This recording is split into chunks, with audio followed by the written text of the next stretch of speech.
وَلَقَدْ يَسَّرْنَا الْقُرْآنَ لِلذِّكْرِ فَهَلْ مِن مُّدَّكِرٍ۔ السلام علیکم ورحمۃ اللہ وبرکاتہ۔ الحمد للہ وکفیٰ وسلام علی عبادہ الذین اصطفیٰ۔ اشہد ان لا الہ الا اللہ وحدہ لا شریک لہ واشہد ان محمدا عبدہ ورسولہ صلی اللہ علیہ وآلہ وسلم۔ اللہم صلی علی محمد وعلی آل محمد کما صلیت علی ابراہیم وعلی آل ابراہیم انک حمید مجید۔ اللہم بارک علی محمد وعلی آل محمد کما بارکت علی ابراہیم وعلی آل ابراہیم انک حمید مجید۔ اما بعد فاعوذ باللہ السمیع العلیم من الشیطان الرجیم من ہمزہ ونفخہ ونفثہ۔ بسم اللہ الرحمن الرحیم۔ وَأَمَّا ثَمُودُ فَهَدَيْنَاهُمْ فَاسْتَحَبُّوا الْعَمَىٰ عَلَى الْهُدَىٰ فَأَخَذَتْهُمْ صَاعِقَةُ الْعَذَابِ الْهُونِ بِمَا كَانُوا يَكْسِبُونَ۔ پس جو سمود تھے پھر ہم نے ان کو اپنا راستہ دکھایا، فَهَدَيْنَاهُمْ ہم نے ان کو راستہ دکھایا، فَاسْتَحَبُّوا الْعَمَىٰ عَلَى الْهُدَىٰ پس انہوں نے پسند کیا یا ترجیح دی اندھے پن کو ہدایت پر۔ فَأَخَذَتْهُمْ صَاعِقَةُ الْعَذَابِ الْهُونِ ان کو پھر پکڑ لیا رسوائی کے عذاب کی چنگھاڑ نے، بما كانوا یکسبون اس وجہ سے کہ وہ جو کچھ کرتے تھے، جو وہ کمائی کرتے تھے اس کے سبب ان کو رسوا کن عذاب کی چنگھاڑ نے پکڑ لیا۔ آیت نمبر 17 سورہ حامیم سجدہ یا سورہ فصلت۔ یہاں سے آج کے سبق کا آغاز اللہ کی توفیق سے ہو رہا ہے، اور یہ بات پہلے بتائی جا چکی کہ یہ جو حصہ ہے سورہ فصلت کا آیت نمبر 9 سے لے کر آیت نمبر 18 تک، یہ وہ حصہ ہے کہ جس میں اگرچہ توحید کے آفاقی اور تاریخی دلائل دیے گئے ہیں، اور اس میں خاص طور پر حوالہ دیا گیا ہے قوم عاد کا اور قوم ثمود کا، کہ کس طرح وہ توحید کو نہ مان کر وہ عذاب کا شکار ہوئے دنیا کے اندر، اور بعد میں پھر ان کے اخروی عذاب کا بھی ذکر ہے۔ تو حوالہ ہے بس کہ جس طرح سمود کے اوپر، جس طرح عاد کے اوپر عذاب آیا، اور اس کے بارے میں اس سے ماقبل کی آیت میں ہم پڑھ آئے ہیں فی ایام نحسات منحوس دنوں میں۔ تو منحوس دن جو ہیں وہ کوئی دن جو ہے وہ اپنی نوعیت کے اعتبار سے منحوس نہیں ہوتا، لوگوں کے جو کرتوت ہیں، لوگوں کی جو حرکتیں ہیں وہ اس کو منحوس بنا دیتی ہیں۔ لہٰذا وہی دن جو کسی ایک کے لیے منحوس ہو کسی دوسرے کے لیے مبارک ہو سکتا ہے، بشرطے کہ ان کے اعمال برکت والے ہوں۔ تو یہ گویا سارے کے سارے جو ایام تھے وہ منحوس ایام تھے، جن کے اندر قوم عاد کا عذاب آیا، قوم عاد کے اوپر عذاب آیا، اور یہ بات پہلے بتائی جا چکی، جیسے سورۃ الحاقہ کے اندر اللہ تعالیٰ فرماتا ہے کہ کتنے دن عذاب آیا، 7 لیال و 8 ایام حسوما، 7 راتیں اور 8 دن مسلسل عذاب آیا۔ تو یہ جو مسلسل عذاب ہے اس کا اس میں جمعہ بھی ہے، اس میں جمعرات بھی ہے، اس میں سوموار بھی ہے۔ تو گویا کوئی دن جو ہے جس کو ہم مبارک گھڑی کہیں، مبارک دن کہیں، جن کو نبی اکرم صلی اللہ علیہ وآلہ وسلم نے بھی مبارک فرمایا، تو وہ ان کے لیے مبارک ثابت نہیں ہوئے، کیونکہ ان کے اعمال ایسے تھے، ان کے کرتوت ایسے تھے، اور سارے کے سارے ایام ان کے لیے منحوس ثابت ہوئے۔ تو اس کا مطلب یہ ہے کہ جو اعمال ہیں اس کے ساتھ جڑی ہوئی ہے یہ نحوست اور یہ خوشبختی، اس کے ساتھ جڑی ہوئی ہے۔ اگر کوئی شخص اچھے اعمال کرتا ہے تو وہ اپنے دنوں کو خوشبخت اور سعد دن بنا سکتا ہے، اور اگر کوئی شخص جو ہے وہ اچھے اعمال نہیں کرتا تو انہی دنوں میں وہ اس کو لنذیقہم عذاب الخزی فی الحیات الدنیا، ان کے بارے میں فرمایا کہ دنیاوی زندگی میں جو رسوائی کا عذاب ہے وہ چکھانے کے لیے یہ منحوس دنوں میں عذاب ان کے اوپر آیا۔ وَلَعَذَابُ الْآخِرَةِ أَخْزَىٰ، اور آخرت کا عذاب جو ہے وہ تو زیادہ رسوا کن ہے، اللہ تعالیٰ معاف فرمائے۔ وَهُمْ لَا يُنصَرُونَ، اور وہ مدد بھی نہیں کیا جائے گی، کہ کوئی ان کی مدد نہیں کی جائے گی۔ وَأَمَّا ثَمُودُ، اور دوسرا حوالہ سمود کا ہے۔ وَأَمَّا ثَمُودُ، اور جو سمود ہیں، فَهَدَيْنَاهُمْ، پس ہم نے ان کو راستہ دکھایا، درست راستہ دکھایا، ہدایت دی۔ ہدایت کا معنی راستہ بھی ہوتا ہے ہدا، اِنَّكَ لَعَلَىٰ هُدًى مُسْتَقِيمٍ، اے حبیب صلی اللہ علیہ وسلم آپ سیدھے رستے پر ہیں۔ تو ہدا کا معنی راستہ بھی ہوتا ہے، اور اس کا معنی راستہ دکھانا بھی ہوتا ہے، اور اس کا مطلب منزل مقصود پر پہنچانا بھی ہوتا ہے۔ فَهَدَيْنَاهُمْ، ہم نے ان کو راستہ دکھایا۔ فَاسْتَحَبُّوا الْعَمَىٰ عَلَى الْهُدَىٰ، پس انہوں نے ترجیح دی اندھے پن کو نابینا ہونے کو، اور اندھے پن کے ساتھ جو طرز عمل اختیار کیا جاتا ہے اس کو ترجیح دی علی الہدا۔ وہ جو راستہ نظر آ رہا تھا اس نظر آنے والے راستے کی طرف سے انہوں نے ایسے آنکھیں موند لیں جیسے کوئی شخص نابینا ہوتا ہے اور اندھا ہوتا ہے، اور انہوں نے اس طرح کا اپنا طرز عمل اختیار کیا اس واضح ہدایت کے راستے کے بارے میں جو اللہ کریم نے ان کو دکھایا تھا۔ ظاہر ہے جب اللہ کے دکھائے ہوئے رستے پر کوئی نہیں چلتا تو پھر اس کا نتیجہ وہی نکلتا ہے جو قوم عاد کے ساتھ نکلا۔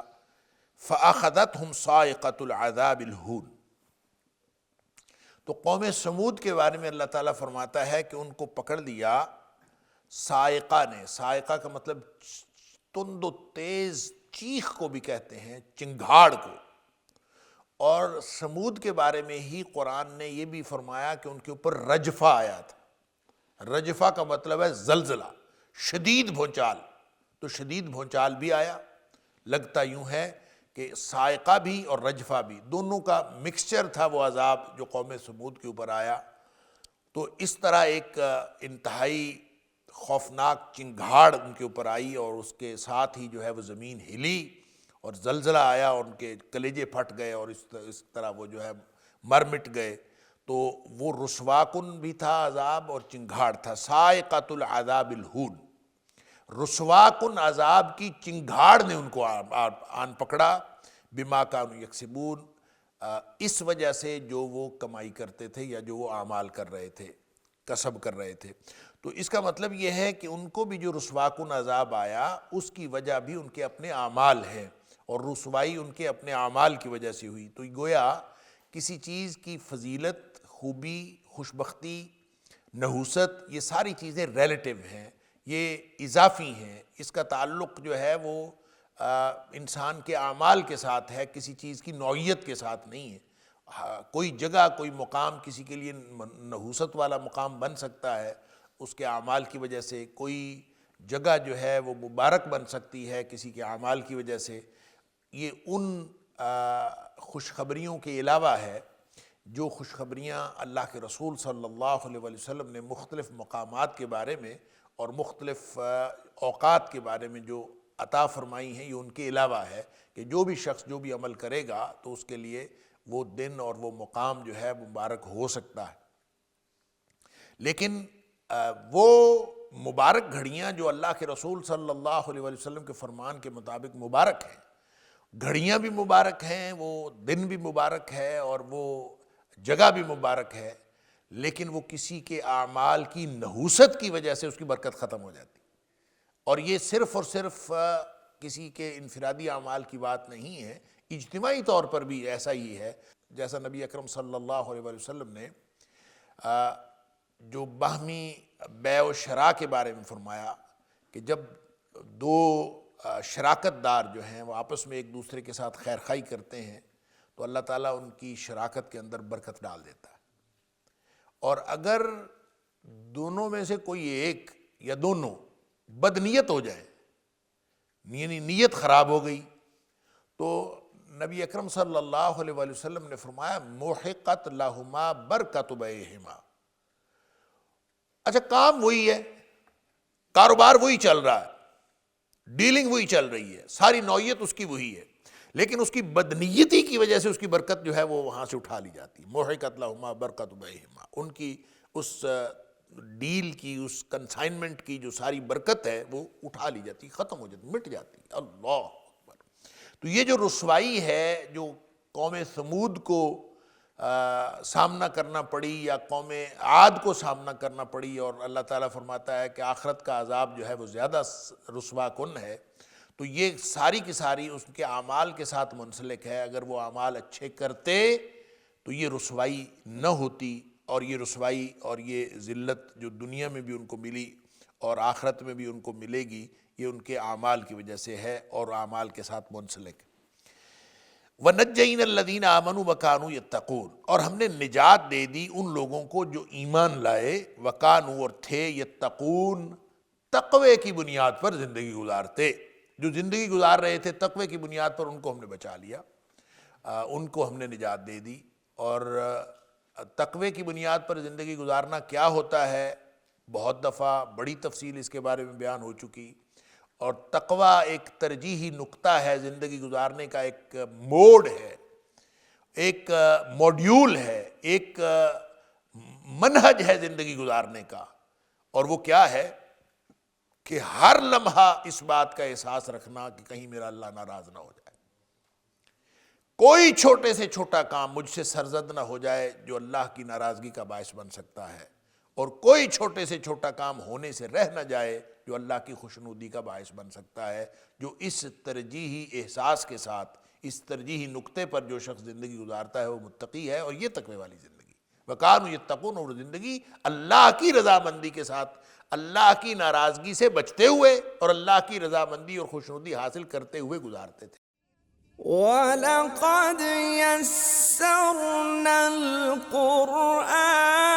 لِلذِّكْرِ فَهَلْ مِن مُّدَّكِرٍ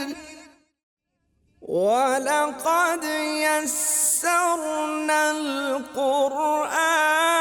لِلذِّكْرِ فَهَلْ مِن مُّدَّكِرٍ۔ جنہوں نے ایسی زندگی گزاری وہ ان لوگوں کو اللہ تعالیٰ بچا لیتا ہے، ایمان بھی ہو اور پوری زندگی جو ہے وہ اللہ کی ناراضگی سے بچنے کی تڑپ میں اور اللہ کی خوشنودی حاصل کرنے کے احساس میں، اس خواہش میں کہ میرا اللہ مجھ سے راضی ہو جائے۔ تو ہر کام کے سے پہلے جو متقی ہوتا ہے وہ ہر کام سے پہلے سوچتا ہے کہ اس میں میرا اللہ راضی ہے یا ناراض ہے، تو جس کام میں اللہ کی ناراضگی کا خطرہ ہو وہ چھوڑ دیتا ہے،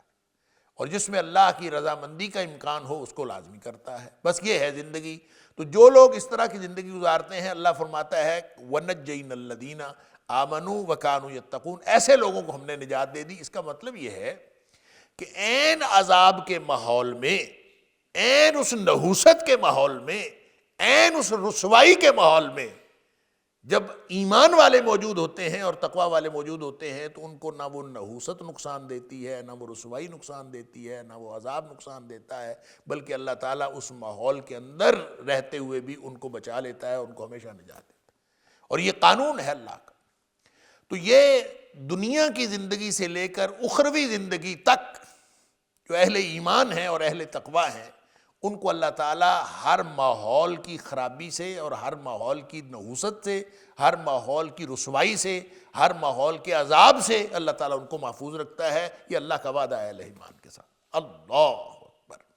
یعنی وَنَجَّيْنَا الَّذِينَ آمَنُوا وَكَانُوا يَتَّقُونَ، کتنا خوفناک اور رسواکن عذاب کی تصویر کشی کی گئی کہ صاعقۃ العذاب الہون، رسواکن عذاب کی چنگھاڑ،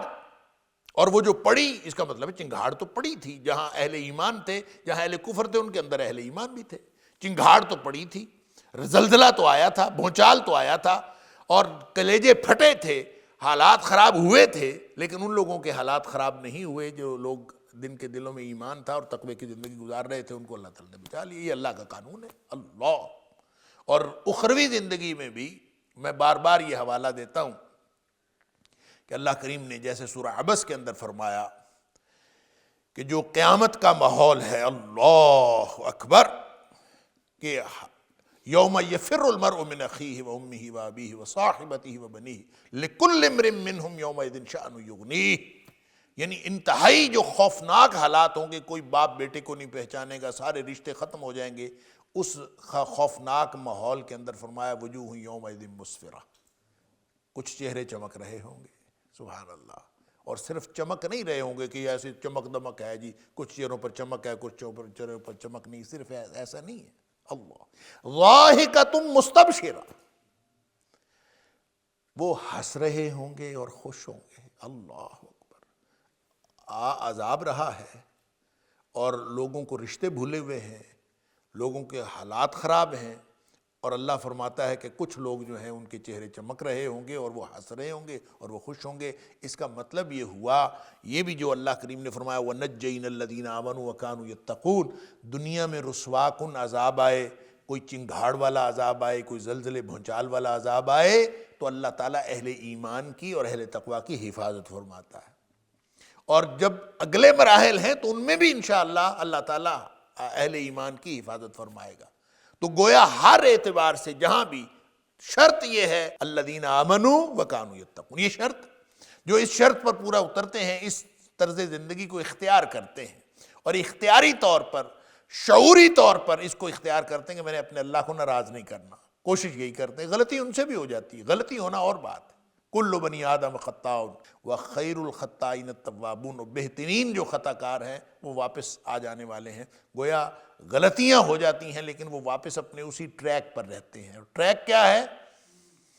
الذین آمنوا وکانوا یتقون، یہ ٹریک ہے۔ اللہ تعالی ہم سب کو اس ٹریک کے اوپر قائم دائم رکھے۔ وَيَوْمَ يُحْشَرُ أَعْدَاءُ اللَّهِ إِلَى النَّارِ فَهُمْ يُوزَعُونَ، اللہ اکبر، یہ تو دنیا کی بات ہے، اور آخرت میں بھی وَيَوْمَ، اور اس دن کو بھی یاد کر لو، يُحْشَرُ أَعْدَاءُ اللَّهِ، جمع کیے جائیں گے اللہ کے دشمن، یعنی ان کو جنہوں نے طرز زندگی ایسا اختیار کیا کہ انہوں نے نہ اللہ کی توحید کو مانا، نہ رسولوں کی رسالت کو مانا، تو وہ گویا اللہ کے دشمن قرار پا گئے۔ اب یہ اپنے اس ٹائٹل کے ساتھ اللہ کے دشمن ہیں اور دنیا سے چلے گئے۔ اب دنیا میں رہتے ہوئے ان کے پاس یہ امکان تھا، یعنی آج جو اللہ کا دشمن ہے اور اس کے پاس زندگی باقی ہے اور وہ موت سے پہلے توبہ کر کے اسلام قبول کر لے، اس کا امکان ہے، لیکن اگر وہ مر جائے تو وہ امکان ختم ہو گیا، پھر وہ ٹائٹل اس کا فکس ہو گیا، اعداء اللہ، اللہ اکبر۔ وَيَوْمَ يُحْشَرُ أَعْدَاءُ اللَّهِ، اس دن اکٹھے کیے جائیں گے اللہ کے دشمن، جمع کیے جائیں گے إِلَى النَّارِ، جہنم کی طرف۔ فَهُمْ يُوزَعُونَ، پس ان کو ترتیب دیا جائے گا، وہ ترتیب دیے جائیں گے۔ یہ جو یوزعون ہے، پہلے بھی میں نے عرض کیا تھا، وضع یضع کا معنی ہوتا ہے روک لینا، اور اس میں اس کو ترتیب دینا بھی، روک لینا اس اعتبار سے کہ اگر کچھ لشکر جا رہے ہیں، کچھ گروہ جا رہے ہیں، گروہ در گروہ لوگ جا رہے ہیں، تو اگلے گروہ کو روک لیا جائے تاکہ پچھلے اس کے ساتھ مل جائیں، تو اس اعتبار سے اس کا معنی ترتیب دینا بھی ہوتا ہے کہ اس کو ٹھیک طریقے سے ترتیب دی جائے۔ بعض مترجمین نے اس کا ترجمہ تقسیم کیا جانا بھی کہا ہے، وہ بھی ترتیب سے ہے کہ یعنی ترتیب دیا جانا دراصل تقسیم کیا جانا ہے، اور یوزعون کہ ان کو ترتیب دیا جائے گا، اور ترتیب کس اعتبار سے اللہ کو معلوم ہے، پہلے بڑے کافر ہوں گے، پھر چھوٹے کافر ہوں گے، کیا ہوگا، یا پہلے چھوٹے کافر ہوں گے پھر بڑے کافر ہوں گے، کیا ترتیب ہوگی اللہ کو معلوم ہے، لیکن وہ گروہ جب جائیں گے تو ان کو ترتیب دیا جائے گا، ایک خاص ترتیب سے وہ جہنم کی طرف اکٹھے کیے جائیں گے اور لے جائے جائیں گے، حتیٰ یہاں تک کہ اذا ما جاؤہا، جب وہ اس پر آئیں گے، اذا بھی ہے اور ما بھی ہے، اذا اور ما اکٹھے آئیں تو کہتے ہیں کہ اس کے اوپر اس میں تاکید پائی جاتی ہے۔ اذا کا مطلب تو ہوتا ہے جب، اور ما کا مطلب ہوتا ہے جو، تو جب یہ اکٹھے آ جائیں اذا ما، تو کہا جاتا ہے کہ اس کے ترجمے کے اندر زیادہ تخصیص اور پریسین پائی جاتی ہے، پریسائزلی، جو ہی، یعنی ترجمہ ہم کہیں گے جو ہی وہاں پہنچیں گے، حتی اذا ما جاؤہا، جو ہی وہاں پہ پہنچیں گے، اللہ اکبر شاہد علیہم سمعہم و ابصارہم و جلودہم بما کانوا یعملون. اللہ اکبر. ان کے اوپر گواہی دینے شروع ہو جائیں گے ان کے کان، ان کی آنکھیں اور ان کے کھالیں، ان کے چمڑے، وہ جلودہم، ان کے جسم، بما کانوا یعملون، اس چیز کی گواہی دینا شروع ہو جائیں گے جو وہ کرتے تھے. اللہ اکبر. یعنی اس کا مطلب یہ ہے کہ جہنم پر پہنچتے ہی یا جہنم کے دروازے پر پہنچتے ہی جب وہ وہاں پہنچیں گے تو ساتھ ہی گواہی شروع ہو جائے گی. اس کا مطلب یوں لگتا ہے کہ اس وقت تک یہ جھوٹ بول رہے ہوں گے اور یہ اپنے آپ کو چھپانے کی کوشش کرتے ہوں گے. اللہ اکبر. جیسا کہ حدیث میں آتا ہے کہ نبی اکرم صلی اللہ علیہ وسلم نے ایک دفعہ، مسلم شریف کی حدیث ہے کہ نبی پاک صلی اللہ علیہ وسلم نے تبسم فرمایا. صحابہ نے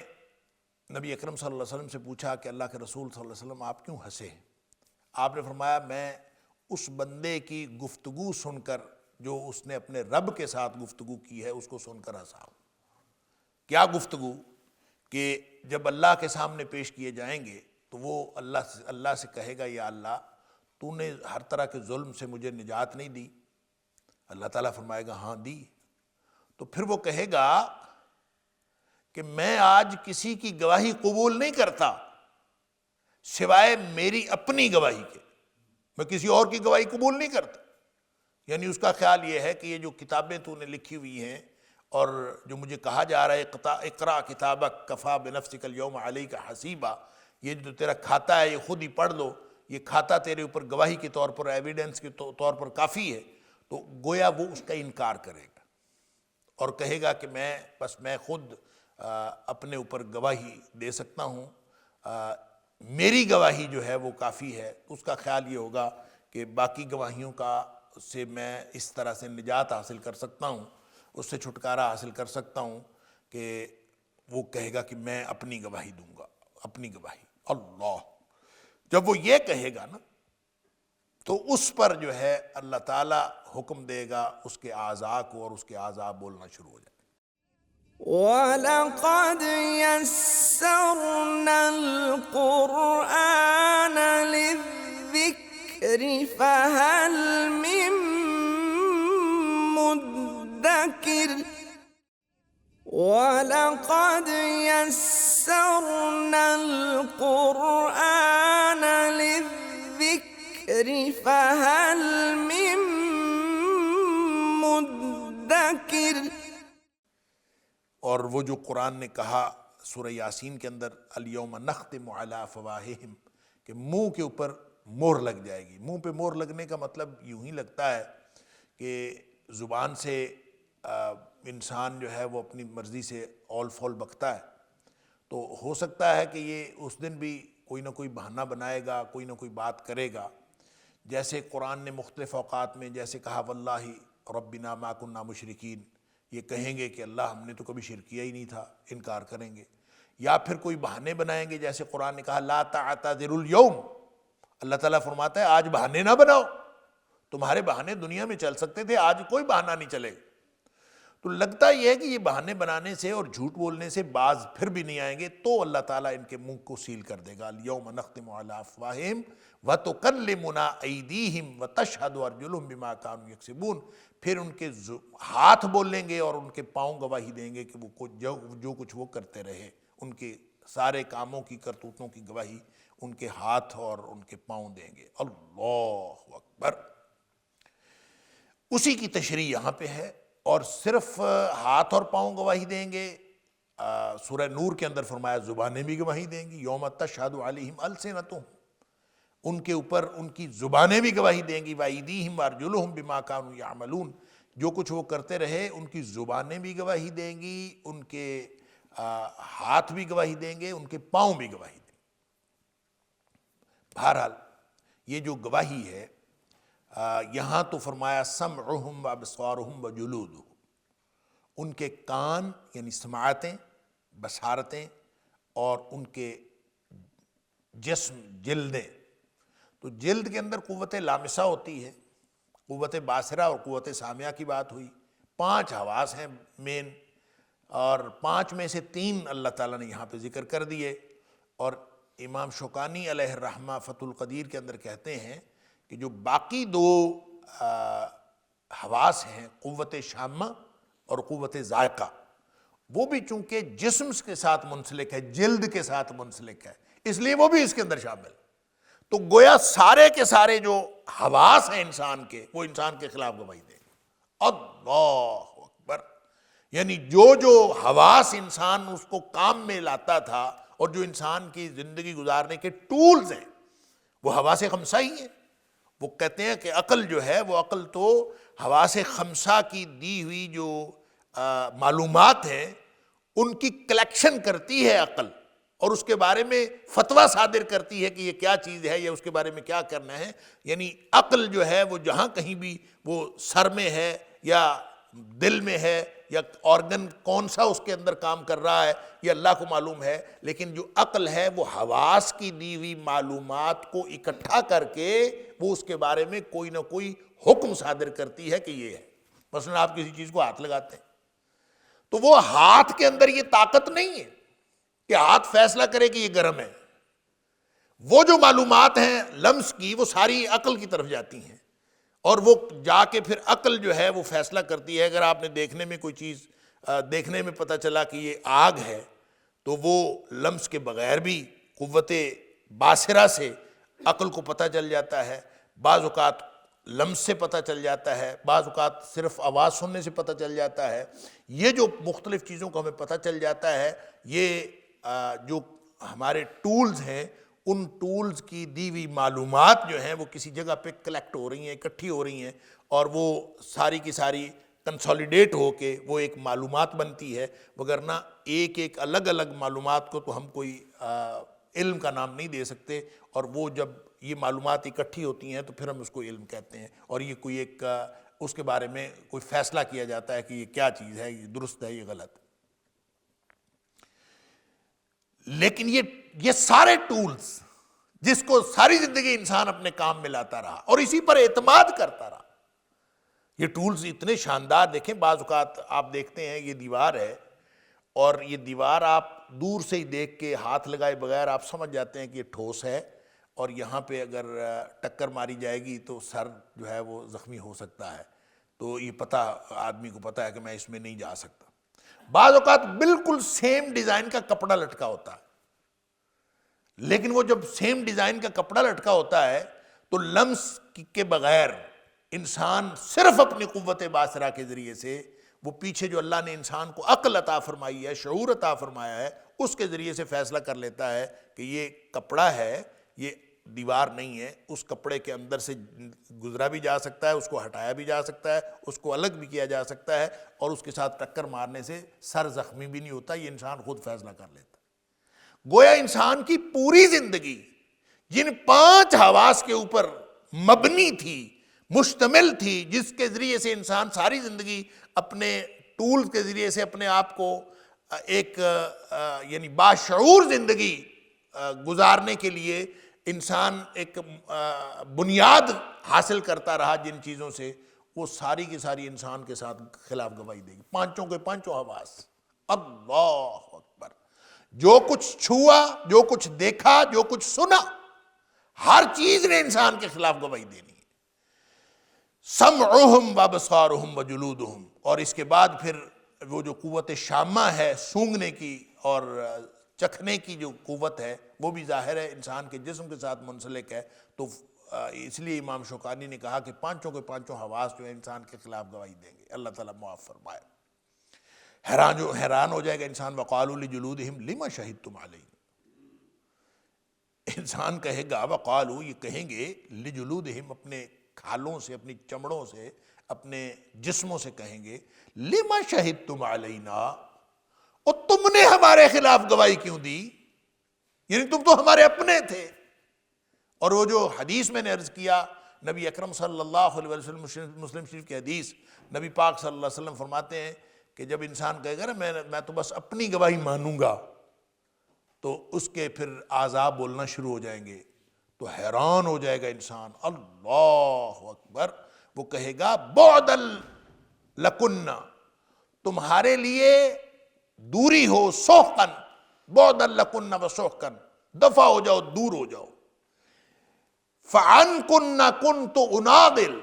میں ساری زندگی تمہارے لیے ہی تو کرتا رہا سب کچھ، یعنی جسم کے لیے کرتا رہا، اپنی جسمانی لذتوں کے لیے کرتا رہا، اپنی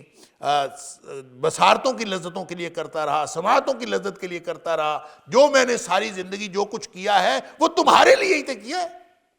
تو حیران ہو جائے گا اور پریشان ہو جائے گا اور کہے گا کہ تم دفعہ دور ہو جاؤ، تمہارے لیے میں ساری زندگی اپنی پریشان کرتا رہا اپنے آپ کو اور تم ہی میرے خلاف ہو گئے ہو۔ وَقَالُوا لِجُلُودِهِمْ لِمَ شَهِدْتُمْ عَلَيْنَا، یہاں اللہ تعالیٰ فرماتا ہے قرآن میں، یہ اسی کی وضاحت ہے جو نبی پاک صلی اللہ علیہ وسلم نے فرمائی، لِمَ شَهِدْتُمْ عَلَيْنَا، تم نے ہمارے خلاف گواہی کیوں دی؟ قالوا، تو یہ جو انسان کے حواس ہیں یہ بولیں گے، یہ کہیں گے انطقنا اللہ الذی انطق کل شیء، ہمیں اس ذات نے قوت گویائی عطا فرمائی ہے، اس نے بولنا سکھایا ہے، انطق کل شیء، جس نے ہر چیز کو بولنا سکھایا، جو چیز دنیا میں بولتی ہے، ہر چیز کو اللہ تعالیٰ نے بولنا سکھایا ہے، اور اس کی بولی ہر ایک کی مختلف ہے، انسانوں کی بولی اور طرح کی ہے، حیوانات کی بولی اور طرح کی ہے، پرندوں کی بولی اور طرح کی ہے، حتیٰ کہ قرآن کے مطابق تو یہ جو زمین و آسمان کی اور آسمان و زمین کے درمیان والی ہر مخلوق کی، اڑنے والے جو پرندے ہیں سب کی بولیاں ہیں، یہ بلکہ پتھر بھی بولتے ہیں اور درخت بھی بولتے ہیں، سب جو جمادات ہیں جن کو ہم سمجھتے ہیں کہ یہ ان کے اندر تو کوئی جان نہیں ہے، قرآن کے بیان کے مطابق ان کے اندر بھی کوئی نہ کوئی جان ہے، کیونکہ اللہ تعالیٰ فرماتا ہے کہ یہ سب اللہ کی تسبیح بیان کرتے ہیں۔ ان کی بولی کیا ہے وہ تم سمجھ نہیں سکتے، تمہیں سمجھ نہیں آتی، لیکن سب کائنات کی ساری چیزیں کل قد علم صلاتہ و تسبیحہ، کائنات کی ہر چیز جو ہے وہ جانتی ہے کہ اس نے نماز کیسے پڑھنی ہے اور اس نے تسبیح کیسے کرنی ہے، ساری چیزوں کی اپنی اپنی بولیاں ہیں۔ تو اللہ تعالیٰ نے جیسے باقی چیزوں کو بولیاں سکھائی ہیں، انطقنا اللہ الذی، ہمیں اللہ نے قوت گویائی عطا فرمائی ہے، الذی انطق کل شیء، جس نے ہر چیز کو بولنا سکھایا، وَهُوَ خَلَقَكُمْ أَوَّلَ مَرَّةٍ وَإِلَيْهِ تُرْجَعُونَ، اور اسی نے تمہیں پیدا کیا پہلی دفعہ، پہلی مرتبہ بھی پیدا کرنے والا وہی ہے، وَإِلَيْهِ تُرْجَعُونَ، اسی کی طرف تم لوٹ کر جانے والے ہو۔ اللہ اکبر۔ إن هذا القرآن يهدي للتي هي أقوم ويبشر المؤمنين الذين يعملون الصالحات أن لهم أجرا كبيرا۔